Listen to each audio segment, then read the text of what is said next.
به نام خداوند بخشنده و مهربان. حساب و کتابی که کس را به دهشت می آورد.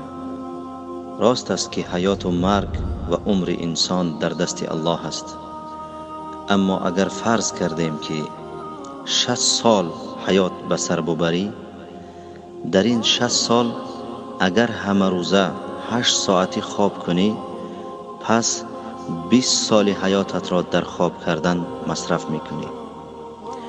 و اگر همه روزه 8 ساعتی کار کنی، پس 20 سال دیگری حیاتت را در کار صرف میکنی.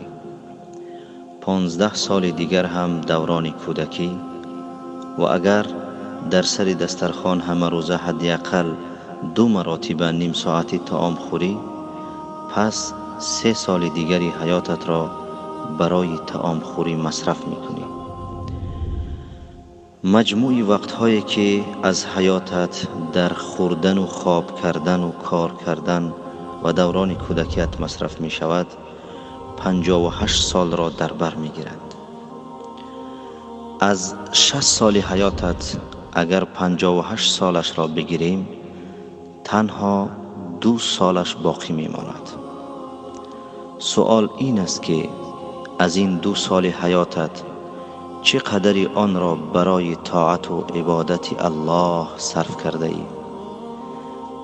و اگر در روز قیامت الله رب العزت و الجلال هنگامی که از عمر تو بپرسد که آن را در چی مصرف نموده ای، چی جواب خواهی داد؟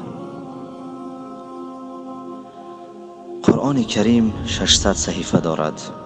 اگر ما این را در 30 روز تقسیم نماییم، یعنی 600 تقسیم 30 برابر 20 می شود. یعنی در یک روز 20 صحیفه راست می آید. و ما همه روزه الحمدلله که 5 وقت نماز می خوانیم. و اگر ما 20 صحیفه را تقسیم 5 نماییم، نتیجه اش 4 صحیفه می شود. پس اگر بعد هر نماز 4 صحیفه از قرآن مجید بخوانیم، در یک روز 20 صحیفه می شود. یعنی این که در یک ماه براحت می توانیم که قرآن عظیم را ختم نماییم. و اگر شما این پیامک را به دیگران فرستید و آنها به سبب شما هر ماه قرآن را ختم نمایند، می دانید که چقدر ثواب خواهید گرفت؟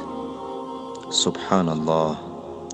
هر وقتی که یکی از آنها قرآن را ختم کند، شما به مثل او اجر و پاداش می گیرید، چون که دلالت کننده بر کار خیر به مانندی کننده اش ثواب می گیرد. و السلام علیکم و رحمت الله و برکاته.